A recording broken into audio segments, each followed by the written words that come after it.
Marcus, and in today's video I'm going to talk about how much debt have I paid off since August, since I started this financial independence debt-free journey. I will tell you, in August, that was when I started Financial Peace University, subsequently graduated in October. Now, I know a lot of you are probably thinking, well, why did you start or do Financial Peace University in the first place?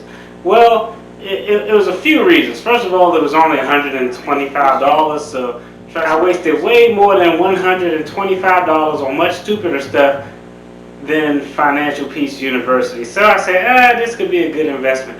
The other reason is something that I'm going to do a topic on, and I'm probably going to need a guest or to collab with a high-speed young woman who can give me some insight, because some of the things around relationships and money confuse me. But the second reason I did Financial Peace University was because typically wifey and I, we agree on 95% of things with regard to money. However, that 5% point of contention when we were on completely different tracks, it revolved around the repayment of our student loans. The amount was so high, and she was just kind of intimidated by it and just came up with her idea of, hey, let's just pay it off in 20 years. And my view was, hey, let's just knock it out in 4 or 5 years, get it out the way so we don't have to worry about it. So I figured after all of these months of trying to, explain and shed light on my views, I said, you know what? I'll pay $125 so she can listen to this old angry guy. And maybe this old angry guy will be able to convince her of what I've been trying to convince her on. And it's really weird how that worked. It reminded me of a time where I was actually trying to teach my son how to swim. Back in the olden days when I went to college, undergrad, if you went to historically black college or university, because a lot of minorities don't know how to swim, it was a requirement that you actually had to take a swim course and pass a swim course. So when I had my son, I said, hey, this little guy's going to be nice in the pool. He's going to know how to swim. I came to the pool. I'm showing him I got floaters and all these devices and holding him in the water so he can float on his back and doing all this stuff. And I couldn't teach him how to swim.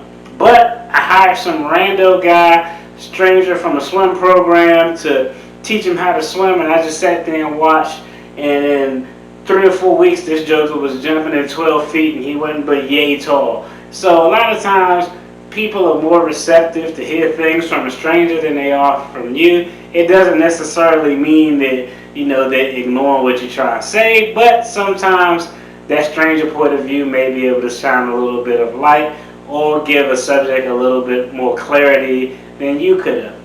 And like I said, even though it's the exact same thing, sometimes it's just better received from someone else. So that was really the main reason why I did Financial Peace University. And of course, true to form, it worked out. After the course, she was on board. Let's knock out these student loan debts. And so now we're going to look at what progress have we made since August, since we actually started this journey. So the first thing we're going to take a look at, what was the total amount of the debts that were owed in August? Now let's remember, we're not worried about student loans because those are temporarily on forbearance and the interest rate is frozen.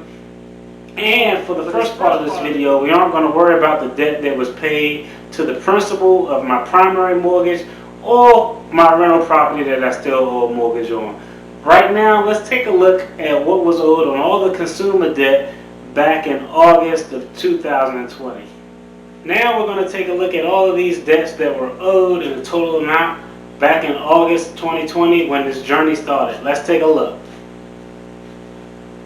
Card number 1, the balance owed in August was $15,425. Card number 2, $4,174. Credit card, $4,500. TSP loan, $3,300. And furniture that I still owe payments on was $3,275. So these are all the total balances on just the consumer debt that we were focused on back in August when this journey started. The total amount, $30,674. That's a pretty big number, but that was the total amount that we were looking at in August. Now let's take a look at August, September, October, November, and this month, December, just to see how much debt was paid off each month so we can find out exactly where we are at this point today. Now, let's take a look at where we are today and what progress we made from August to December, looking at how much debt was paid off in each month. I'm going to talk a little bit about the months where I have to talk about, just so we can get a good picture of how this payoff kind of came into fruition and what happened. Let's go ahead and go to the board and take a look. Okay, August was the first month where I started FPU. I was really hyped. And I remember actually in August, I had a third brain surgery in August. So I took some of my FPU classes sitting in the hospital bed, camera off of course, because I was looking weak and I didn't want nobody to see me all looking, you know, flimsy and frail as I was at the time. But in August, we paid off $4,364. Next month, September, paid off $2,000. In October, I was able to pay off $12,319. The reason the payment was so high in October was because I did have a windfall. Essentially what a windfall is in legal circles, anytime you get a lump sum of money, whether it's from a settlement or an inheritance, but anytime you get a lump sum of money, it's called a windfall because it was money that you got that you didn't really put any effort to get or that was owed to you, and it was in a lump sum. So in October, I got a windfall due to a tax error that occurred by these crazy local tax guys who didn't know what they were doing. Thank goodness I found it because they damn sure didn't find it. But when I got that windfall back, I applied all of that to debt along with the monthly payment that I was going to apply to debt. In November, we paid off $5,472. And in December, the recap that we just did, the total was $6,279. The reason that was as high as it was because, again, I did get a holiday bonus and I used some money from my savings account because I was right at the finish line of zeroing out a few debts and I wanted to go ahead and do that. So that's the amount of debt that was paid off each month. The total amount of consumer debt that I've paid off so far is $28,434. Now we're going to take a look at the total amount of debt that was paid off, plus I'm going to include the principal payments that were made for my mortgage and my primary residence and my rental property from August until current, so we can get a full picture of the total amount that was paid off in August since I started this journey.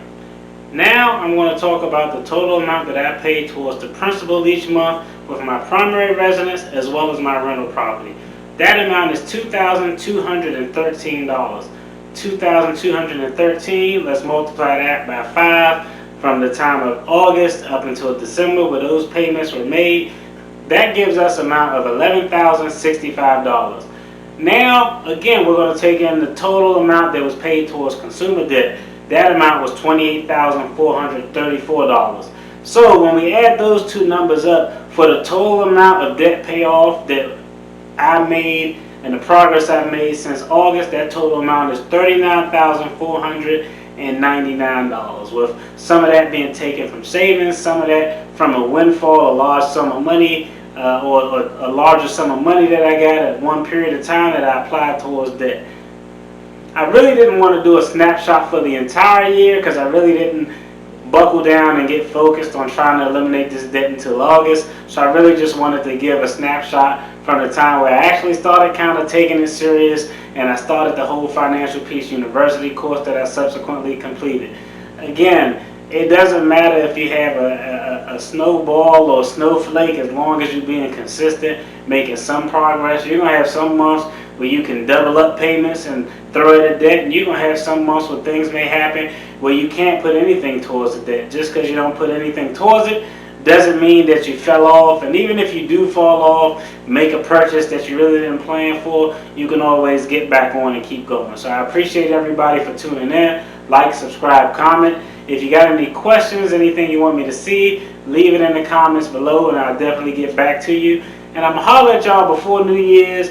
But if you don't watch a video before New Year's, which I hope you will, y'all have a safe, healthy, prosperous New Year's. Be safe, everybody. Peace. Talking about this topic, but it was about relationships and finance. And so with relationships and finance, what? You gotta move the couch. Why? Because my phone is in there. Man, you coming here interrupting. Hey, I do the bouquet. Hey, do the bouquet. Hey, bouquet. Get out, jerk.